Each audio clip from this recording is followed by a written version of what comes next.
안녕하세요.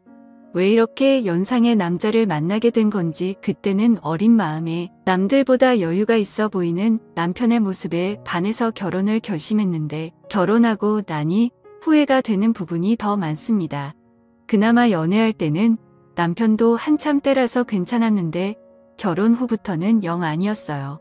더군다나 결혼하면서 남편의 권유로 저는 회사까지 그만두게 되면서 솔직히 집안일을 하고 나면 딱히 할 게 없어서 체력적으로 힘이 남아 돌았는데 영업맨인 남편은 퇴근하고 나면 많이 힘들어했어요. 그리고 퇴근 후에는 술 약속이 뭐가 그리 많은지 허구한 날 술에 떡이 돼서 일어나지 않는 남편을 보고 있으면 날이 가면 갈수록 불만은 더해졌습니다. 그나마 자녀 계획 때문에 결혼 2년차까지는 남편과 저는 애를 많이 썼습니다.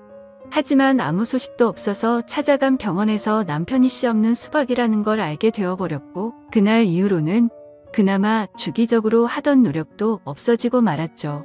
남편은 아무런 생각이 없는 건지 제가 먼저 어떻게 해보려고 하면 가족끼리는 그런 거 하는 거 아니라면서 은근슬쩍 방으로 들어가고는 하더라고요. 아이도 못 가지는 상황까지 되고 나서 생각이 많아졌습니다. 정말 이럴 거면 회사는 왜 그만뒀는지, 그리고 이렇게 나이 많고 체력도 좋지 않은 남자랑은 왜 결혼을 한 건지 후회가 되었어요. 사실 저는 회사 일을 정말 좋아했거든요. 결혼 전부터 남편이 결혼하고 나서는 여자는 집안 살림하면서 애를 키워야 한다는 말에 가스라이팅을 당해서 저도 모르게 회사를 그만두기는 했지만 저는 나름 제가 다니던 회사에 애착도 많이 있었습니다. 중소기업이긴 했지만 회사에서 남직원들보다 훨씬 더 일을 척척 잘해내는 제 모습이 너무 좋았고 여자라고 승진을 시켜주지는 않았지만 제게 기대를 걸어주는 사람들이 많았거든요. 심지어 부장님이나 부사장님까지도 저를 좋게 봐주셔서 저한테 이런저런 남자들을 소개를 시켜주거나 그런 일도 종종 있고는 했어요.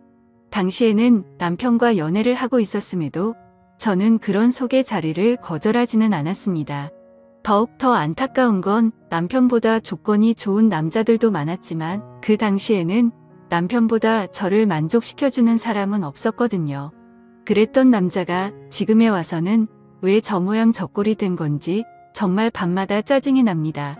이혼 사유가 될 수 있다는 말이 거짓말이거나 지어낸 건지 알았는데 그게 아닌 것 같아요. 진짜 미리 알 수만 있었더라면 현재의 남편을 고르지 않고 다른 사람을 고르고 싶다는 생각뿐입니다. 그래도 남편은 저한테 상냥했어요. 8살 연하의 와이프라 그런지 저를 공주 대하듯 대해줬고 자기 때문에 직장까지 그만둔 저에게 물심양면으로 지원을 해줬습니다. 딱 부부끼리에 그거 하나 빼고 다 잘해줬어요. 솔직히 이렇게 친절하거나 그러지라도 않았다면 아마 진작에 이혼을 했을 수도 있었겠네요. 말씀드렸다시피 저는 일 처리도 정확하고 배우는 것도 빠른 사람이었어요. 어차피 저는 전업주부로 평생을 살아야 할 팔자가 되어버렸는데 집에서만 있는 건 제게 정말 고역이었습니다. 계획적이고 손도 빠른 편이라서 집안일이 아무리 많아도 점심때가 되기도 전에 웬만한 건 다 끝내서 딱히 집에서 할 게 없었고 무료했어요. 그 시간을 활용해서 저를 위해 쓰면 더 좋은 삶을 살 수 있겠다고 스스로를 위안하면서 밀렸던 독서도 해보고 싶은 공부도 해봤지만 밀려오는 부족함은 채워지지가 않았어요. 우울증까지는 아니었지만 집에 돌아온 남편에게 투정도 많이 했지만 남편은 항상 피곤하다, 내일도 운전하면서 하루 종일 돌아다녀야 하기 때문에 체력을 비축해야 한다 하는 말도 안 되는 변명을 하면서 빠져나가기 바빴습니다. 그래서 저는 그때 당시에 집에 있으면서 살이 엄청 많이 찌게 되었습니다. 결혼 전에는 남편도 첫눈에 반하게 만들고 여기저기 직장 동료들한테 소개팅도 받아서 다니고 하면서 나름 남자 여러 놀리던 미모가 있었는데 집에만 있고 외출을 하지 않으니 화장도 안 하게 되고 살이 많이 찌게 되면서 결혼하기 전에 입던 옷들은 사이즈가 맞지 않아 입지도 못하게 되고 점점 제가 매력이 없어지는 것 같았습니다. 그리고 제가 살이 많이 찌게 된 이유로는 자격지심 때문인지 모르겠는데 남편도 저를 더 피한다고 생각을 했어요. 자존감이 낮아질 대로 낮아져 있던 그때 재활용을 하는 날 분리수거를 하다가 아파트 단지에서 이웃을 한 명 만나게 됩니다. 처음 보는 여자였는데 나이는 저보다 어려 보였어요. 아주 옷이며 신발도 잔뜩 비싼 브랜드로 도배해서 나와가지고는 재활용 분리수거를 하고 있는 거 아니겠어요? 사실 처음에는 속으로 욕을 했어요. 어지간히 돈 자랑을 하고 싶나 보다 싶었거든요. 이 시간에 분리수거를 하러 나온 걸 보니 저처럼 전업주부인 것 같은데 집에만 있으면서 저렇게 차려입고 다닐 필요가 있나 싶었거든요. 저랑 거의 똑같은 타이밍에 나왔는데도 불구하고 경비 아저씨가 저는 본체 만체도 안 하고 그 여자만 도와주는 것도 굉장히 기분이 나빴습니다. 아마 낮아진 제 자존감 때문이겠지요. 그런데 그때쯤부터 느낀 건데 분리수거를 하는 날마다 저랑 같은 시간에 나오는 것 아니겠어요? 그런데 나올 때마다 입고 있는 옷이며 신발이면 매번 다른 걸 입고 나오는 겁니다. 아무튼 그때부터 저는 그 여자와 안면을 트게 되었고 그냥 인사 정도만 나누는 사이가 되었어요. 하루는 집 근처에 있는 마트에서 장을 보고 나오는 길이었습니다. 장바구니가 3개가 꽉 찰 정도로 장을 많이 본 날이었어요. 하나는 어깨에 들쳐 업고 양손 하나씩 무거운 장바구니를 들고 집으로 돌아가려는데 누가 차 경적을 울리더라고요. 그래서 길을 비켜줬는데도 계속 빵빵 거리길래 뒤돌아보니 그 여자가 딱 보기에도 비싸 보이는 외제차를 끌고 창문을 내린 뒤에 저를 부르는 겁니다. 집에 가는 길이냐고 물어보면서 자기도 집에 가고 있으니 태워주겠다고요. 솔직히 조금 자존심이 상했습니다. 차 안에 탔는데 그 여자와 제가 비교가 많이 되었거든요. 빛가 번쩍한 외제차에 그 외제차만큼 고급져 보이는 명품들 풀 메이크업을 하고 머리까지 윤기가 철철 흐르더군요. 그에 비해 저는 그냥 누가 봐도 동네 아줌마 같아 보이는 평범한 복장의 슬리퍼를 신고 있었고 머리는 그냥 관리하기 편하게 적당히 촌스러운 파마를 하고 있었으니 말이죠. 괜히 차를 얻어 탔나 싶었습니다. 그리고 저는 제가 솔직히 그 여자가 그렇게 자기의 재력과 아름다움을 뽐내면서 자존감을 채우는데 이용된 희생양이라고 생각했어요. 정말 짧은 시간이었는데 5만 가지 생각이 다 들더라고요. 나도 저렇게 예쁘고 꾸미고 있었더라면 남편이 나를 피하게 되지 않지 않았을까 하는 생각도 들고 눈물이 막 나기 시작해서 그 자리에서 울어버리고 말았습니다. 제가 막 우니까 그 여자도 당황을 하더군요. 왜 우냐고 하면서 저를 달래줬어요. 허세와 허용이 가득하고 자기의 만족을 위해 남을 절망시키는 아주 나쁜 여자라고 생각했는데 제가 엄청 오해를 했습니다. 그 여자는 저를 진심으로 위로를 해줬어요. 그러면서 하는 말이 분리수거할 때 몇 번 마주치면서 언니하고 친해지고 싶었다고 하더라고요. 아파트 단지에 자기랑 잘 맞을 것 같은 여자가 한 명도 없는데 딱 언니만큼은 처음 느낌부터 뭐가 팍팍하고 왔다고 하면서 말입니다. 그래서 제가 당신같이 젊고 예쁘고 능력있어 보이는 아가씨가 나랑 친해져서는 어디에 쓰겠냐고 거짓말하지 말라고 했습니다. 그랬더니 그녀가 하는 말이 언니가 꾸미지를 않아서 그렇지 자기가 봤을 때는 언니가 자기보다 훨씬 예쁠 거라고 하면서 저를 추켜 세워주더군요. 그 여자가 하는 말이 100% 진심이라고 생각하지는 않았지만 또 위로를 받고 나니 기분이 썩 나쁘지가 않았네요. 그때부터 이 여자하고는 친하게 지냈습니다. 이 여자도 제가 예상한 대로 전업주부의 삶을 살고 있었고 매일같이 집에서만 보내는 게 무료한데 자기 남편이 워낙에 의심이 많아서 자기가 혼자 다니는 걸 원하지 않아 했다고 하네요. 그래서 그 여자는 그 여자 나름대로 같은 아파트에 사는 이웃 중에 자기와 잘 맞을 것 같은 사람을 찾아다녔던 겁니다. 그리고 그 여자는 저를 발견한 거고요. 안목이 있는 여자라는 생각이 들었어요. 제가 그 당시에 꾸미는 것도 포기하고 살도 많이 쪄 있는 상황이었지만 왕년에는 엄청 잘 나갔었다는 거를 본능적으로 눈치를 채고 있었던 거잖아요. 아무튼 제 인생은 그 여자를 만나면서 급박하게 변하게 되었습니다. 그 여자를 따라다니면서 동네에 있는 헬스장도 다니고 요가도 배우고 관리도 받으며 잃어버린 저의 미모를 다시 되찾기 시작했어요. 적당히 관리하기 편한 꼽을 머리도 그만두고 미용실에 가서 관리도 받아보고 옷도 후줄근해져서 목이 늘어난 티셔츠는 다 가져다 버리고 그 여자만큼 비싼 브랜드 옷을 사지는 못했지만 적당히 괜찮은 옷들로 제 옷장을 다시 채워나갔습니다. 그리고 제가 관리를 받으며 살이 빠지기 시작한 그때 드디어 갑방을 쓰던 남편도 혼자 자니까 너무 춥다며 방으로 돌아왔습니다. 남편이 다시 저를 여자로 봐주면 기쁠 거라고 생각했는데 하나도 기쁘지가 않았습니다. 느릿느릿한 거북이인 저와 결승점까지 전력 질주를 하는 토끼 같은 남편이었거든요. 동화 속 토끼는 결승점에 다다르기 전에 잠깐 쉬었다라도 가지. 결승점까지 혼자 전력 질주를 해버리니 느릿느릿한 거북이는 결승점까지 한참 남았는데도 그 차이가 너무 커져버리니 혼자 꾸역꾸역 끝까지 가는 것보다 그냥 경기를 포기하게 되더라고요. 그날 이후로 제 옆으로 돌아오려는 남편이 정말 꼴보기가 싫었어요. 그래서 코를 고는 소리가 너무 시끄러워서 잠을 못 자겠다고 다시 혼자 쓰던 방으로 돌려보내버렸습니다. 그 이야기를 같이 다니게 된 그 여자에게 했더니 100번 1000번 잘한 거라고 하면서 언니가 빨리 자존감을 찾은 것 같아 다행이라며 제 편을 들어줬습니다. 그리고 제가 완전히 다이어트에 성공해서 결혼 전에 미모까지는 아니지만 아름다움을 다시 손에 넣었을 때는 그 여자가 저를 여기저기 끌고 다니면서 완전 새로운 세상을 보여줬어요. 30대 초반과 중반의 여자였고 결혼한 사람들이었지만 세상은 정말 넓고 저희를 찾아주는 곳은 엄청나게 많더라고요. 골프도 치러 다니고 어디 공기 좋은 곳에서 외식을 하러 다니고 했습니다. 돈 한 푼 내지 않아도 알아서 다 계산해주니까 좋았어요. 남편이 아니어도 저를 배려해주는 남자들은 지천에 깔려 있었고 왜 내가 이런 세상을 모르고 살았나 혼자서 전전긍긍했던 지난 몇 년간이 참 후회가 되었습니다. 그러다 그 여자가 언젠가 저를 불러서 이제 한동안은 못 보고 지낼 것 같다는 소식을 전해왔습니다. 사실 그 여자는 얼마 전에 이혼을 해서 돌싱이 되었다고 합니다. 남편이 제법 벌이가 괜찮아서 호의호식을 하고 있는 걸로 알았는데 말이죠. 그래서 그녀에게 앞으로 어떻게 할 거냐고 물어봤어요. 저는 사실 이 여자가 여기저기 막 부르고 다녀서 이혼을 당한 거라고 생각했거든요. 그런데 그게 아니었습니다. 그녀가 남편을 차버린 거였어요.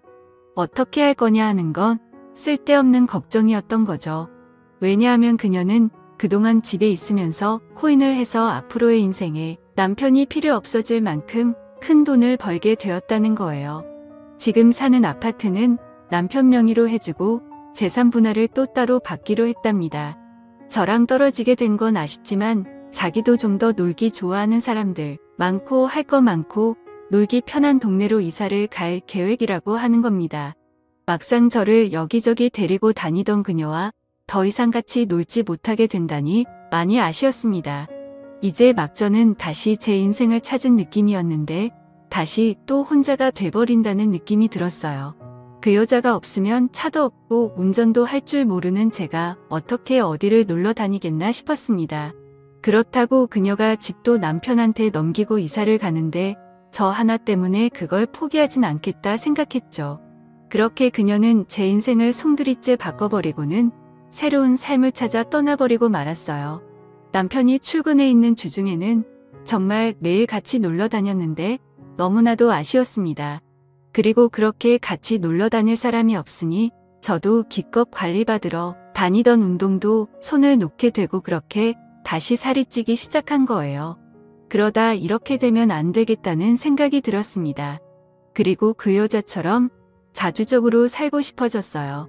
투자 같은 건 전혀 모르지만 제가 같이 놀면서 느낀 바 그 여자가 그렇게 썩 머리가 좋아 보이지는 않았는데 코인으로 돈을 벌었다니 저는 일한 경험도 있고 능력이 있던 사람이니 제가 코인을 시작하면 그녀보다 더 큰 돈을 벌 수 있지 않을까 하는 자신감이 생겼어요.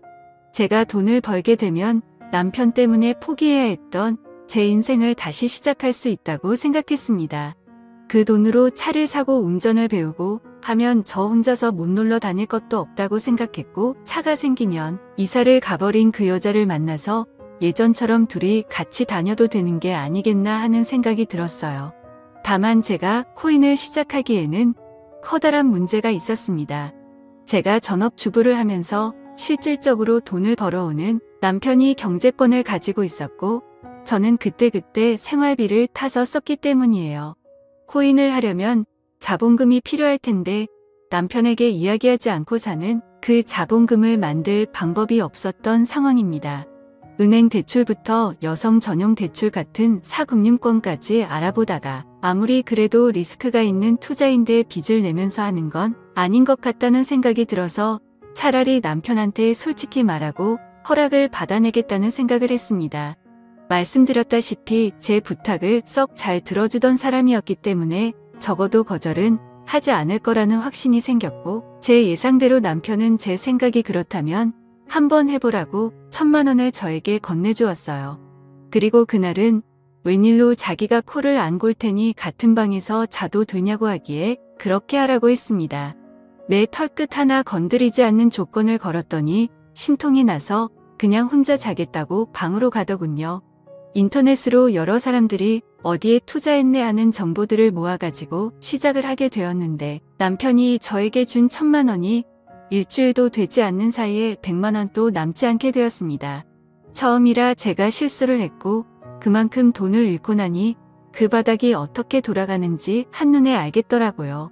그래서 그날에는 남편을 꼬드겨서 돈을 더 받아냈습니다. 저도 코인으로 떼돈을 벌어서 그 여자처럼 자주적인 삶을 살아갈 거라고 생각했거든요. 그런데 다음 날 남편이 퇴근을 했는데 혼자 오지 않았습니다. 회사에서 알던 동생이라고 하면서 후배를 소개시켜 주더군요. 남편이 하는 말이 이 후배가 코인으로 대박을 내가지고 회사를 그만둔 사람이라고 합니다. 원래는 지금도 돈 굴리느라 바빠서 오지도 못할 사람인데 남편이 저를 위해서 특별히 부탁을 해서 데려왔다고 하더라고요. 어떻게 투자를 하고 치고 빠지는지 저에게 가르침을 주려고 말이죠. 제가 그런 거 필요 없다고 나 혼자서도 알아서 잘할 수 있다고 했더니 남편은 그래도 일주일 전에 준 1,000만 원을 다 날려먹지 않았냐고 하면서 아픈 곳을 찌르더라고요. 앞으로 벌 돈이 얼마인데 그 정도는 내 경험비로 들어갔다 치면 되는 거 아니냐고 했더니 그 후배라는 사람이 그렇게 이쪽 일을 쉽게 받다가 거지가 되는 거 순식간이라고 하면서 자기도 확신이 있는 게 아니기 때문에 투자 종목을 알려줄 수는 없지만 그래도 도움은 될 테니 한번 자기 이야기를 드러나 보라는 거예요. 내가 알아서 한다는데 왜 자꾸 그러냐면서 성질을 부리니 그러면 남편이 데려온 후배가 하는 말이 그러면 어떤 방식으로 제가 투자를 하고 있는지 자기가 지켜만 보겠다며 1시간 동안 제가 하고 싶은 대로 돈을 굴려보렵니다. 그래서 제가 1시간 동안 20% 이상의 수익을 내면 자기 도움 없이도 잘할 수 있는 사람이라고 생각하고 감나라 배나라 하지 않겠다고 그냥 돌아가겠다고 하는 겁니다. 그래프를 분 단위로 쪼개서 분석을 하며 저도 제 나름대로 이것저것을 분산해 가면서 투자를 했어요. 20분도 안 돼서 제가 투자한 것들이 올라가기 시작했습니다. 20%가 아니라 40%에 가까운 수익률을 내기 시작했습니다. 제가 이렇게 잘하는데 남의 도움이 뭐가 필요하겠냐고 돈 버는 거 보이지 않냐고 하고 그 사람한테 이만 돌아가라고 했어요. 그랬더니 1시간 동안 지켜본다고 하지 않았느냐고 하면서 약속한 시간만큼은 보고 가겠다 하는 거예요. 그러고는 하는 말이 자기였으면 그만 돈을 빼겠다고 하는 겁니다. 돈을 잘 벌었다더니 번 사람 맞냐고 물 들어올 땐 노를 저어야 하지 않겠냐고 저는 순식간에 불어난 돈으로 다시 또 다른 곳에 투자를 하며 치고 빠지기를 시작했어요. 오르락 내리락 했지만 처음에는 나름 수익률을 내고 있는 것 같았습니다. 그런데 1시간이 다 되었을 때는 제가 투자한 것들이 내려가기 시작하면서 그렇게 30분을 더 돈을 굴려봤는데 남편이 새로 건네준 또 다른 1,000만 원이 결국엔 또다시 반토막이 나버려서 500만 원도 남지 않게 돼버렸어요. 남편 후배가 말하기를 저한테 가르쳐 줄 건 코인으로 돈을 버는 방법이 아니라 투자 같은 건 영 소질이 없어 보이니 그만두게 하는 것이 제일 좋겠다고 하는 겁니다. 아까 제가 40% 수익을 냈을 때 그때 손을 털고 일어났거나 그때부터 원금을 보존해두고 수익을 낸 부분만 가지고 돈을 굴려야지 저가치감으로 투자하는 사람들이 빈털털이 되기 딱 좋다고 말하며 자리에서 일어나더라고요. 남편이 보는 앞에서 1시간 만에 또 절반의 돈을 잃으니 남편도 이제는 더 이상 투자하라고 돈을 내어줄 수 없다고 난색을 표했습니다. 대신 남아있는 돈은 제가 자유롭게 써도 된다고만 해줬을 뿐이에요. 그날 이후로 지금은 객기 부리지 않고 차근히 배워나가고 있습니다. 사실 남편 모르게 그날 데리고 온 남편의 후배가 운영하고 있는 투자 사무실로 출근을 하고 있어요. 사무실이랄 것도 없이 그냥 혼자 사는 방 같은 곳입니다. 거기서 저는 제 나름의 비용을 내며 투자하는 방법을 배우고 있어요. 제가 남편의 후배에게 원하는 걸 해주고 저는 투자도 배우면서 남편 대신 부족함을 채우고 있으니 어떻게 보면 윈윈이라고 볼 수 있는 셈이죠. 지금은 남편이 알면 안 되는지라 조심스럽게 행동하고 있어요. 그래서 남편이 퇴근하기 3시간 전에는 항상 집으로 돌아가고는 있습니다. 하지만 이것도 제가 큰 돈을 벌고 난다면 남편도 저를 이해해주지 않을까 생각해요. 또 찾아주셔서 감사합니다. 사연을 읽고 재밌으셨다면 좋아요, 구독, 댓글 부탁드립니다. 감사합니다.